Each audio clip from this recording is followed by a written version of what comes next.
The next formula that we're going to look at is the formula for loans. Now, this is not a loan like a loan between friends or a payday loan. These are loans for larger amounts of money for buying a house, for example, a mortgage, for car payments, for real estate and other property. This is the formula that we will be using.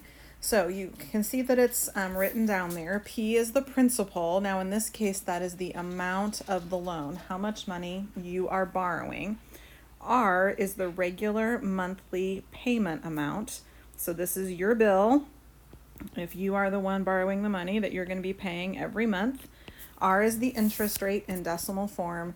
T is the length of the loan in years, and N is how many times you will compound within a year. And again, just as we've been doing, assume that your compounding frequency is how often you make payments. So when do you use a loan formula? Okay, so this assumes you are making loan payments.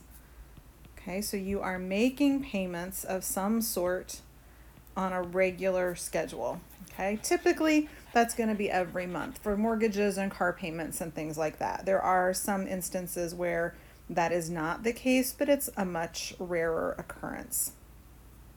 All right, so let's take a look here at this first one. Wyatt is in need of a vehicle. He can afford a car payment of $185 a month, and he can get an auto loan at 2.9% interest for 60 months.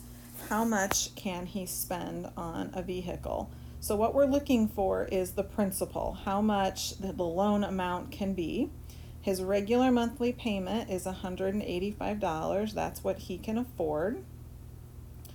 His interest rate that he has found is 2.9%, and he's going to make monthly payments. And 60 months is 5 years. Divide 60 by 12, and so negative 12 for number of payments times 5 for the number of years over our interest rate over n, number of payments. So getting that all into your calculator, again, just as a reminder, those brackets that I write as brackets, enter them as parentheses in your calculator. I just use the brackets to kind of set them apart and make them look a little different. Do not assume that you're going to be able to type that in and everything's going to come out okay. Definitely try it out. You should come up with a total of $10,321.19. So that's how much Wyatt could borrow and meet his budgeted amount of $185 a month.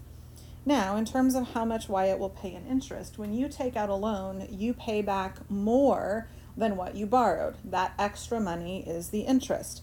So he's going to make a $185 payment 60 times. So for 60 months. And so this represents the total that he paid. Okay, the amount that he paid back, but he's only going to borrow, and let's assume he borrows every penny that he is allotted, the $10,321.19. He will have paid a total of $778.81 in interest. All right, let's move on to the O'Malleys here. They're going to buy their first home, and they're taking out a mortgage. That's a home loan for $180,000. The interest rate is 4.25%, and the loan is for 30 years. I'm just going to jot in that's a home loan in case that's not a term that you're familiar with. So we're going to look for their monthly payment. So we're going to be looking for the value of R. When it says they're taking out a mortgage for $180,000, that is the principal. That's the amount they're going to be borrowing. The question is, what is the monthly amount that they're going to have to pay? So interest rate, 4.25% written as a decimal. You're going to make a payment every single month, and you're going to do that for a time of 30 years. Just completing our formula here, divided by our R over 12. Now, this is similar to other problems that we've had here in the past. We've got a kind of a mess there on the right-hand side, but that number is being multiplied by R. So the first thing you need to do is figure out what that number is on the right hand side that you're multiplying R by. Now again, no rounding, just as we've been talking about the whole chapter, but you should get like 203.276 and a whole bunch of other decimal places after that. Then do 180,000 divided by that 2.0 or 203.276, etc. number. And you should get a regular monthly payment of $885.49. Now, how much interest are they going to pay? So again, they're going to pay back a whole bunch more money than what they actually borrowed. So the total that they paid is that $885.49 every single month for 30 years. Okay, that represents the total that they pay, and they borrowed $180,000. So any amount above and beyond that $180,000 is the interest.